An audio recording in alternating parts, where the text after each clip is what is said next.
Hello, welcome you all to another session on machine learning in this practitioner's course on analytics.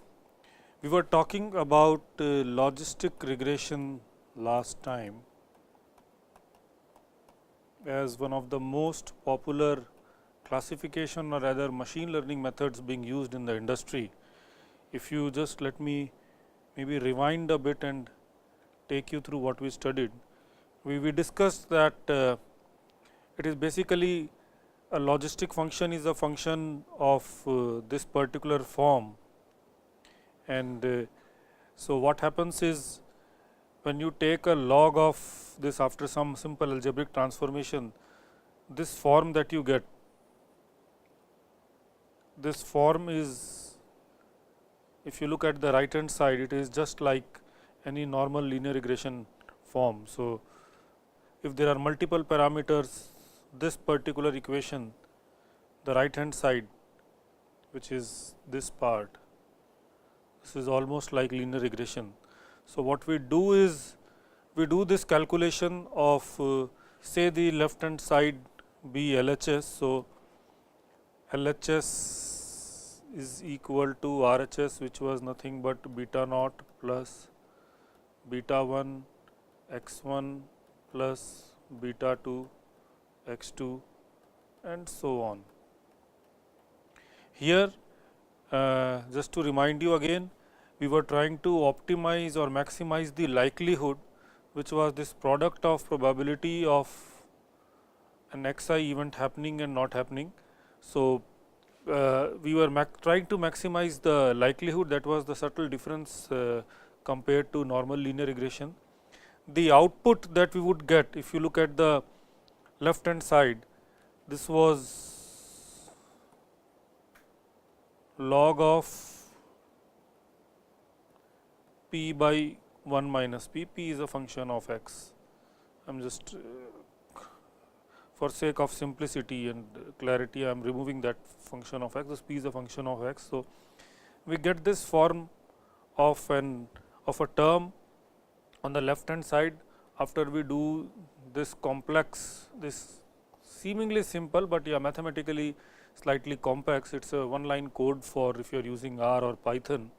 So, we get this left hand value, and then what we do is we transform this into a probability function. So, if you recall, let me just get back again. If you recall, we started with this particular term.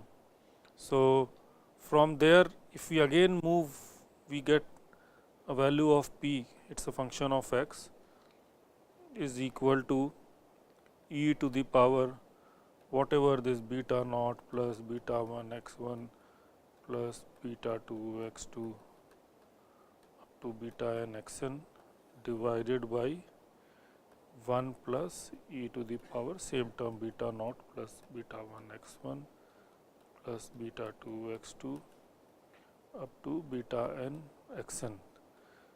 So, this p is my probability. So, what happens is from a practitioner standpoint, you need to understand that when you use logistic regression and you do the necessary transformation, which the software code will do for you, you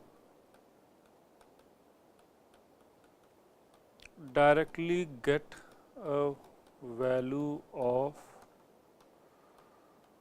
probability. Now, what is this probability? Probability of the data or data point being, or let me maybe write in more explicit English, belonging to a specific category. So, if you recall, in logistic regression, it was a binary classification.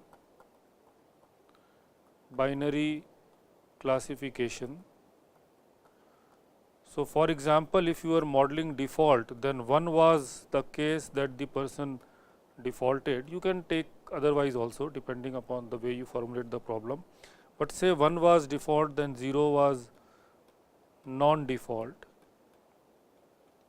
So, the value of probability you get, suppose you get a value of 0.05. So, this means that probability of default is equal to 0.05 as per the logistic model.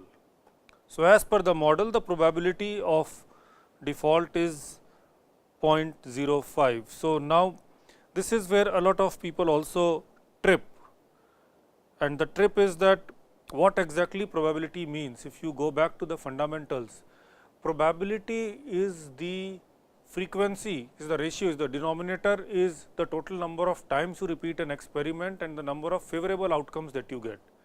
So, when that happens, when you do a large number of experiments. So, if you go back to your class, this probability is sum of favorable outcomes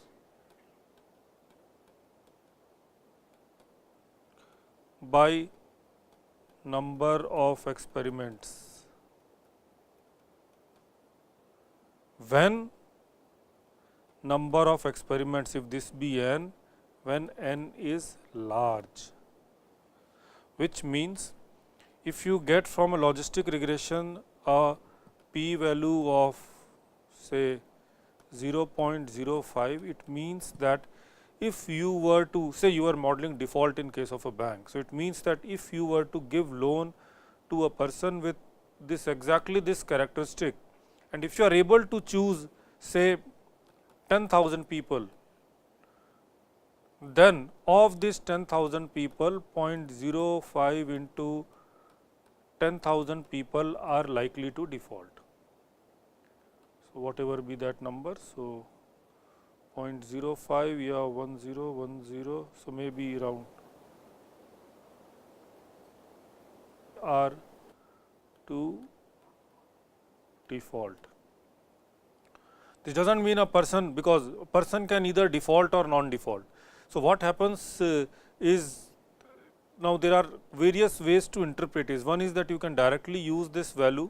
For example, in banking you need this value for calculating your capital computation.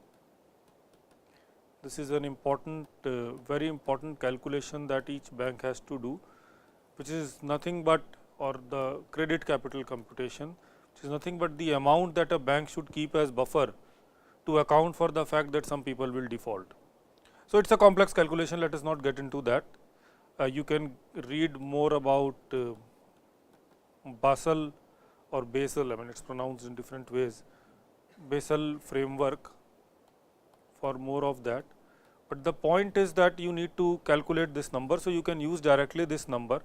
Often what they do is they calculate this P for a large number of customers.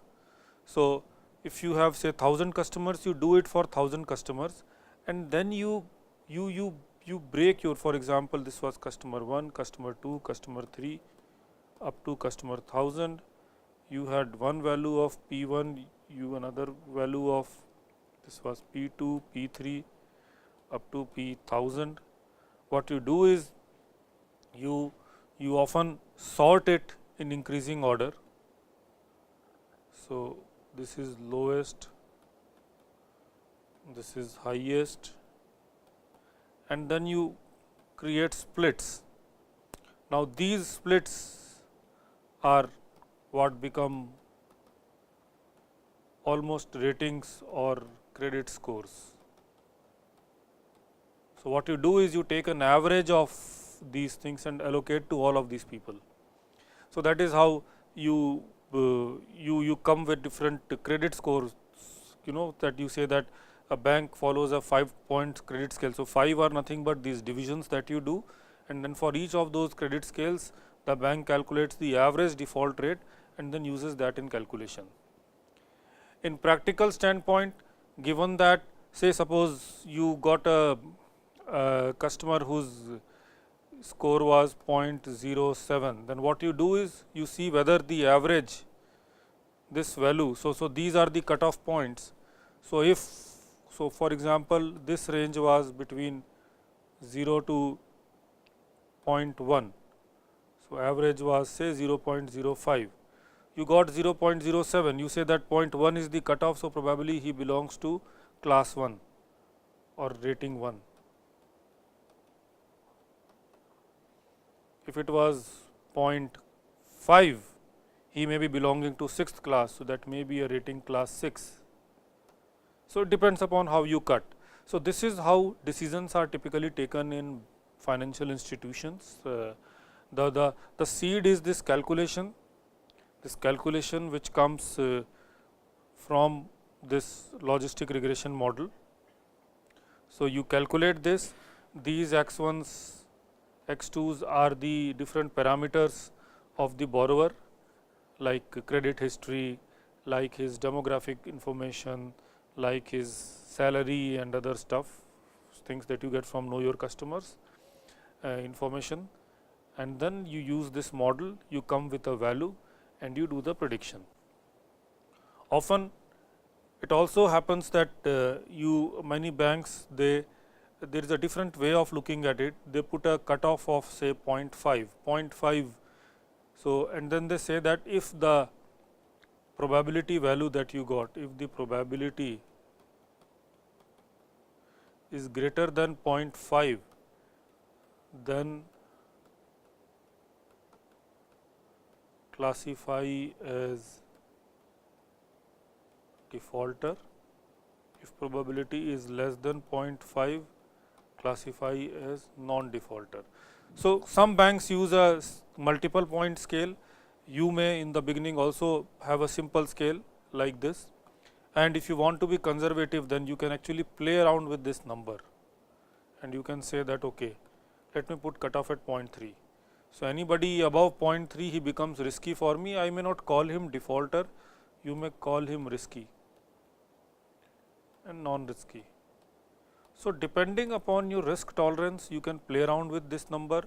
You can make multiple instead of using just 1 point classification, defaulter, non-defaulter, risky, non-risky, you can have a 10-point scale.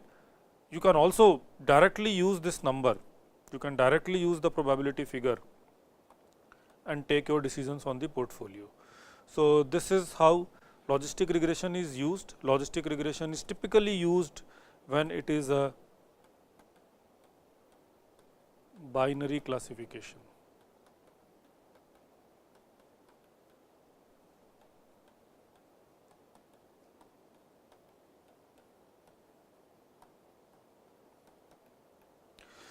You have logistic models for multiple classes, but they are not very popularly used for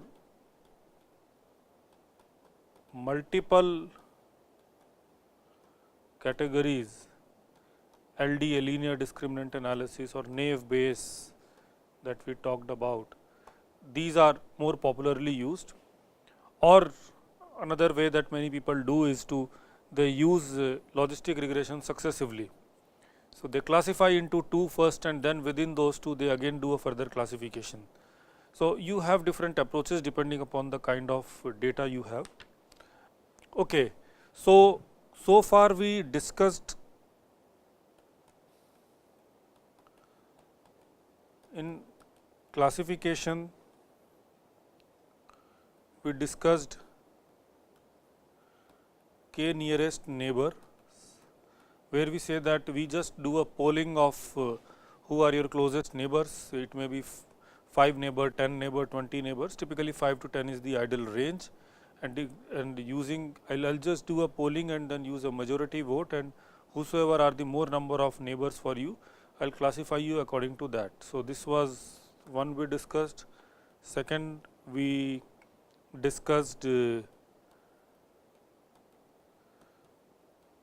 naive Bayes method. We also briefly discussed that the same extends to linear discriminant analysis based methods, and we discussed logistic regression. Now, logistic regression is typically used a lot in business settings. These are used more in recommender systems. Recommenders. It is used in business settings because just like linear regression, the model is simple, it is intuitive, you directly get the parameters, the list of parameters and relative weightage of parameters. So, from a management standpoint, it is easy to have a business sense of what you are trying to do and manipulate things accordingly. In most of the cases, it works beautifully, especially on human data, on data like credit default and stuff. It seems to be very effectively used. There is one more method which was very popular. It is still popular. It is computationally slightly expensive. It is called support vector machines. In fact, before support vector machine was that the method which actually started this rage about machine learning. So, before deep learning took over, support vector machines were supposed to be the most cutting edge ways. Now, support vector machine, I will not get into this. This is purely a, I would say, a matrix algebra problem. Unlike other methods which had their origins from statistics, this had origin purely from machine learning, and it was actually a Russian scientist who created it, and then America actually got him out of that. That was the time of USSR, and he got out because of this innovation that he did. And for a time, because it was computationally much smarter given the kind of computational power that machines had that time, it was very appealing, and it actually created a lot of, I would say, revolution. Now, there are a lot of improvements that happened after that. I will give you a very high level concept of what this is about. So, what it says is that if say x1, x2 be two parameters, and let me let there be two different kinds of variables or two different kinds of classes out there. Say you have to classify something into two parts. So, one I am representing by cross, the other I represent by circle. So, what this method tries to do is that it first of all tries to create something called a support vector. So, what it is, a support vector is that it is a plane. In this case, in a two dimensional situation, a plane is nothing but a line. If it is three dimensional, then it is a plane, a normal plane that we see. In n dimensional, it will be an n dimensional hyperplane. So, it tries to create a line. Let me make this point here, a line that divides the two classes such that this distance, the distance between the perpendicular distance between the two nearest neighbors to that line is maximum. So, it is called a maximum margin classifier. Now, this works very beautifully if it can be linearly separable. Then all you do is you create this kind of a line. Now, there can be multiple lines actually which classify. So, they try to find the line which maximizes the perpendicular distance. So, that is the whole idea. I will not get into the maths of it. What then they do is, because sometimes this they may not be so beautifully separable, there may be some point here, some point here. So, what then they do is they still try to create a line and allow for error. So, they assume that there will be an error. So, instead of trying to maximize the distance, they try to maximize the distance of 1 minus epsilon. Epsilon is a term of error. So, they allow for error. So, depending on the kind of error that you are accommodative about, they will have a different line altogether. So, creation of this line in an n dimensional space, it becomes a matrix algebra problem. They also try to then create extend the same problem. So, in this case, there are the two variables, there are only two variables x1, x2. But then what about correlations between the two different variables? What about, so instead of just using two variables as such, they also they create a hyperplane. So if, for example, if there were only x1 and x2, there would be another dimension called x1, x2. There would be a dimension of x1 square. There would be a dimension of x2 square. So in this way, depending upon to the level of polynomials that you want to go, you try to create all these combinations through dot products. I know I am getting slightly technical here, but unfortunately this is a very mathy subject. So they try to get into the different components of dot product and make that massive hyperplane, and then they try to create this maximum margin classifier. They account for this error, so it is called a soft maximum margin classifier. So because soft means that they allow for some kind of an error.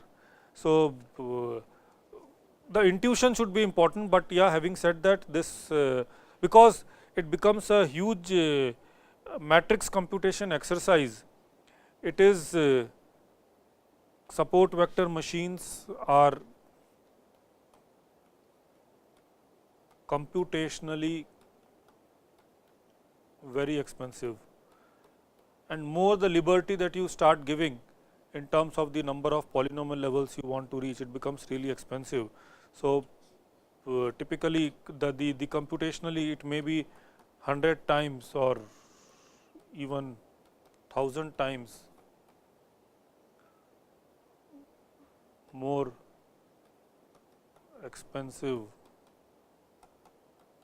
than logistic, or even more, depends on the number of variables and parameters that you have. So typically that is why it is used in very niche cases. It is used in a lot of I would say non-human cases. It is used in image recognition, for example. But for most of the human cases, logistic regression, I would say, still is much more popular, much more easy to do. Yeah, but for if your data set is small, you can try SVM. It will still take some time, but in R or in Python, it is just one line code. So that is all about, I think, the major classification algorithms that are there. Then there are a lot of modification in complex systems based out of there. What you need to understand is more than the maths of it. You need to understand what are the various usages of them, which one should be applied. So for example, k nearest neighbor, you should be because all of them for you from a practitioner standpoint, they will be just one or two lines of code. What is important is that you put the data very carefully into that. What is important for you is that you know which are the right problems for each of them. So for example, k nearest neighbor will be good if you have 3 or 4 dimensions, not more than that. The moment you have more number of dimensions, the neighbors, as I said, become so far apart, it does not make much of a sense. Similarly, naive Bayes is good for recommendation system. It assumes independence of different parameters, which is rarely the case in real life business scenarios. Hence, I would say naive Bayes, again, beyond online methods, beyond say image detection, beyond say cancer pattern recognition stuff, you should use very sparingly. LDA is very powerful, but LDA requires a lot of computation, because again it assumes linear. The moment from LDA you move towards something more complex like a QDA, it becomes computationally expensive. So at that time, as we discussed in the beginning, in the genesis, that we need to understand that accuracy is not everything.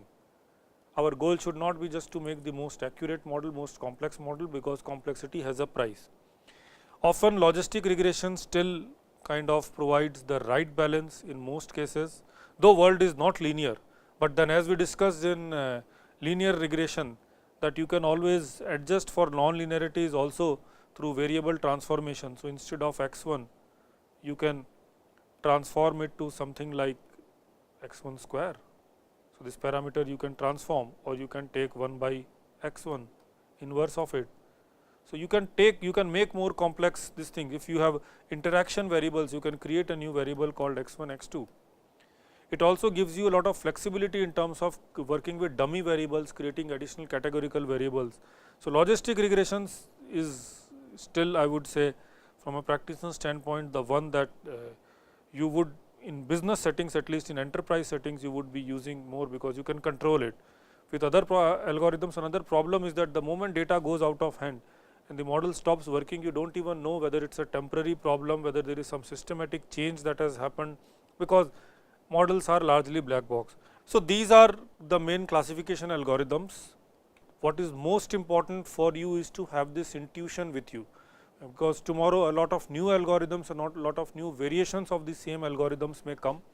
You may also go for something which are called meta models, where you, instead of using one model, you actually use a combination of different models for more robust results. So, all these would require you to have understanding of knowing what the limitations are. It is like think of you being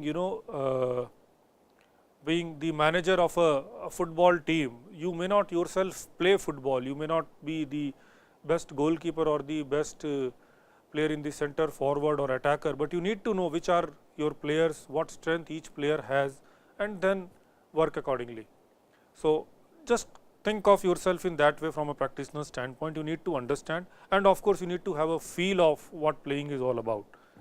So, next, before we move ahead, an important part which you need to know in your process of model building is testing and validation. Now, this is again often ignored, and hence it is important that we briefly touch upon this aspect. Now, testing and validation means that, now let this be your data set.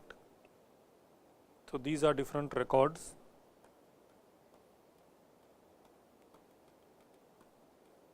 Maybe you have want to say 10,000 records. So, each record, so I am right now talking about supervised learning,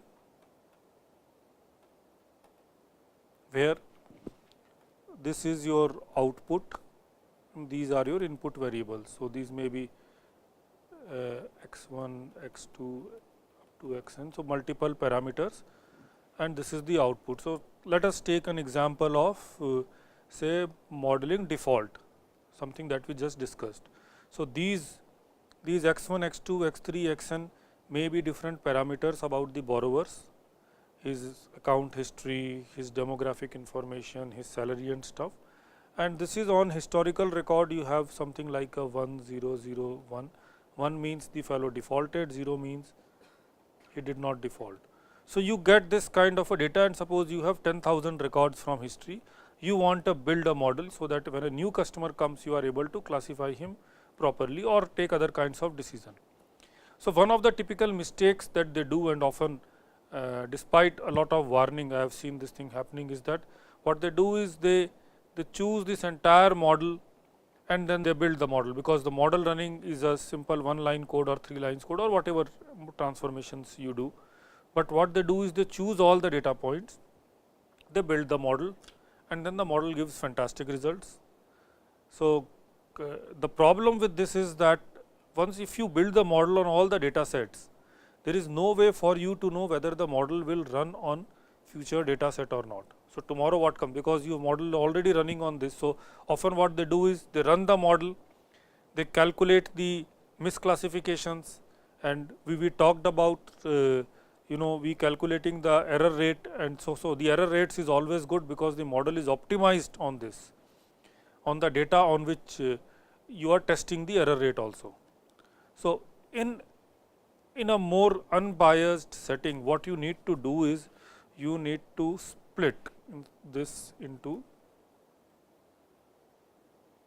two different parts. So, this is called your development sample or training sample, this is called your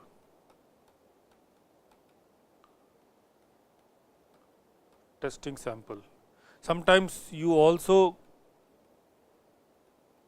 have another sample and call it validation sample, but often you merge them together. So, when you call testing or validation sample, it largely is assumed, unless you are working with very huge number of data points, clean data points, it largely assume that you are meaning the same thing.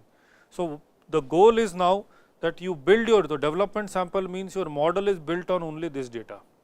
So, this data is hidden from you, this is hidden. So, even before building the model, you take these data points out, you do not even know about it. You simply build the model on this and then you run the model on this data. Now, on this data the model gives an output, you compare with the actual output and then try to see what the error rates look like. So, training your testing error in all probability will be above training error. So, when you build a more complex model, we talked about bias variance and model fitting, curve fitting and stuff. You build a very complex model, very flexible model, it may give you very low training error, very low. But the moment you do a testing on new data, you will find that suddenly there is a huge divergence. So, if you have to make a good model, your testing error to training error, this should not be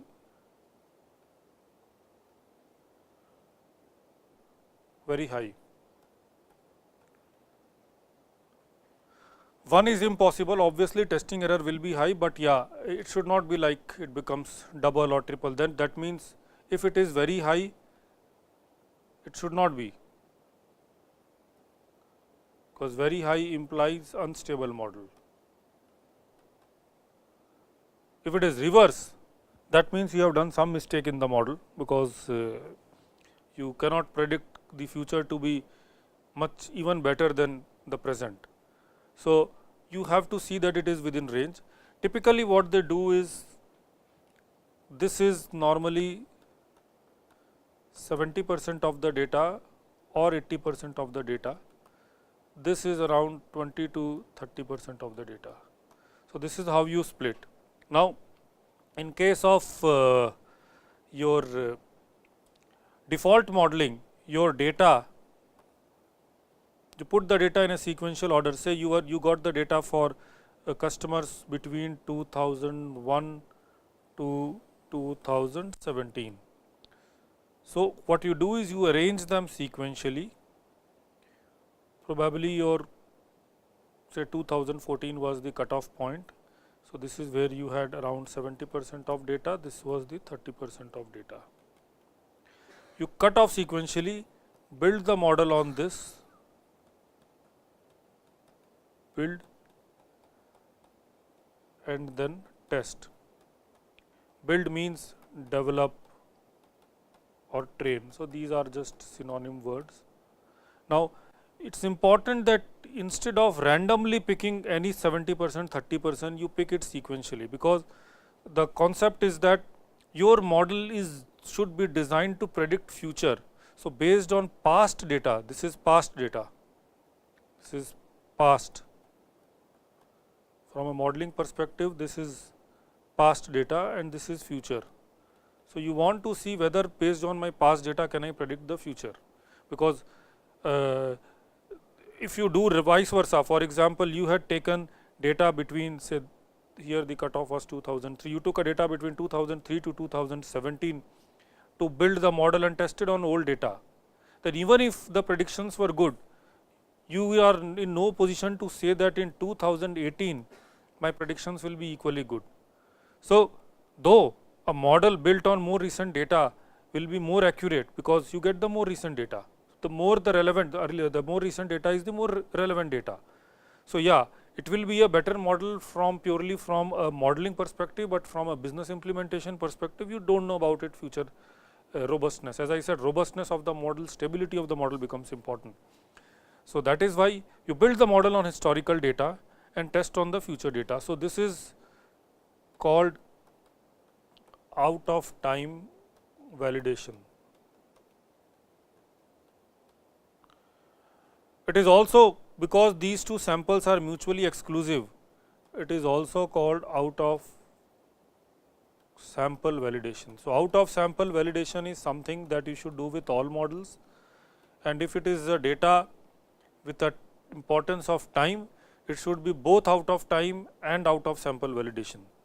Now, different kinds of model actually, because there are different ways of running the model. There is another way in which, when the data points are scarce, when data is less, then people try to figure out, and all these methods actually compromise with the quality of model, and there are different methods that people use. So, one is in sample validation, and this is very popular among many consulting firms. I would strongly recommend that this is actually to me, to some extent, actually fraudulent validation. I mean, instead of in sample validation means that if this be the training set on which you build the model. So, this is my training set. You take a sample and you validate on this. This is my validation set or testing set. So, because this is already a part of the training set, actually does not make sense. I mean, you do not even need to do this, you can just actually go with this result. I mean, why even take this care? So, it may impress your clients, and maybe if the fellow is, if your client is not, has not undertaken this course on practitioners views on data analytics that we are undergoing, he may actually fall for this and say that, well, the model is robust because it is part of the same data, the training set, the errors that you get here, the errors that you get here will also be almost of the same type. So, it may all look good, but actually this is not right. So, in sample something you should not do. Then there is also something called random validation and training. So, in this what they do is, if this be the data set, they randomly pick 70%, 70% randomly picked, and then on 30%, on this 70% you build the model, 30% again randomly you test the model. But because it is again randomly picked, though it is very popular in many stats books also, you will find this thing.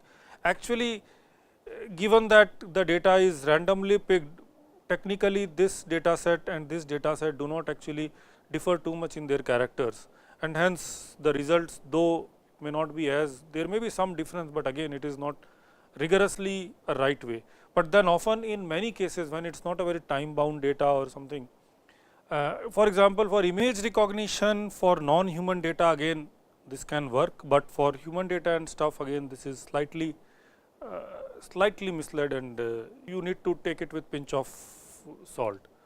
If you again because the number of data points are sometimes scarce, there are other ways that people try to do the validation. The another method is called LOOCV validation, which is leave one out, cross validation. In this case, what they do is, if this be the data set, say 1, 2, 3, this is the nth data point. So, what happens is, first of all, you leave this out, build the model on this, test on this, then you leave this out and include this. So, build on rest, test on 1. So, each time you take out one sample point and build the model on the rest of the points and then test on this, and then in this way what you do then is the average, find out the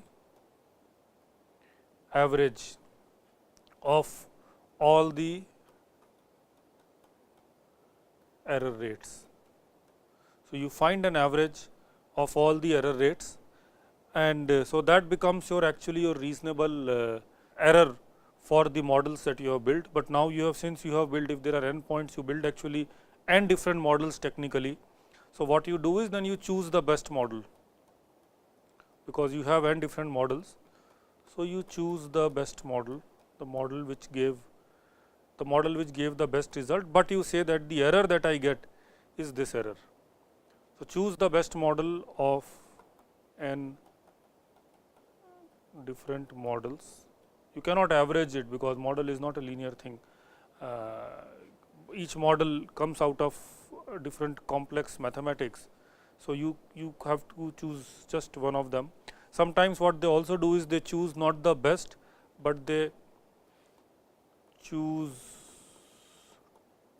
top k models, k may be 1, 2, 3, and they get the prediction of all the. So, another way is that you choose top k models, do majority vote for classification methods. So, this k may be one model. So, if it is one, well, you choose the best model. You normally do not go for two models, or because then there may be a tie. In case of two models, then actually does not make sense. So, you go by three models and then you do majority. Sometimes you give weights. So, you can play around with give weights and then choose not for 3, but for say you choose 10 models, you give weight and then you come with something. So, you can actually, this is where people, I would say, start getting crazy about it, because the model themselves are not very accurate. But yeah, two elegant simple things is that you choose 3 or 4 or 5 normally, yeah, but I think 1 and 3 they suffice.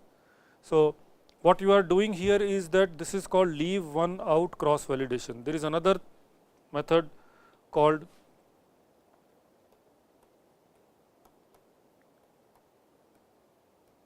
k-fold cross validation. In k-fold cross validation, what you do is, instead of breaking into one, taking just one out, because one of the downside with leave one out is that all the models, because only one data point has been left out, all models are actually almost the same. So, one of the ways is that you then divide into k different groups. So, this will be the k. So, this is one group, and then these are k minus 1 groups.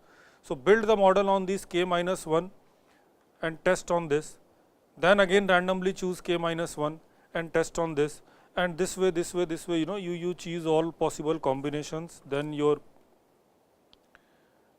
estimate is 1 by k of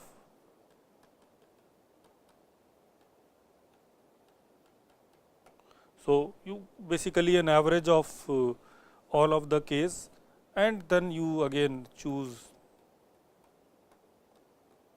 best model, but your validation, your error, you go by this and not the model may be the best, but you do not choose the error rate of the best model, you assume that the error rate is going to be this.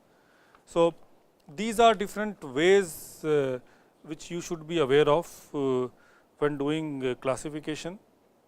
Well, I think with this we conclude our discussion on classification based algorithms. I think with that you would be fairly equipped to be state of the art with machine learning. Of course, the path is long and there is a lot that you can learn yourself, but you will have the framework that you can confidently get into the industry and solve more serious kinds of problems. Thank you very much.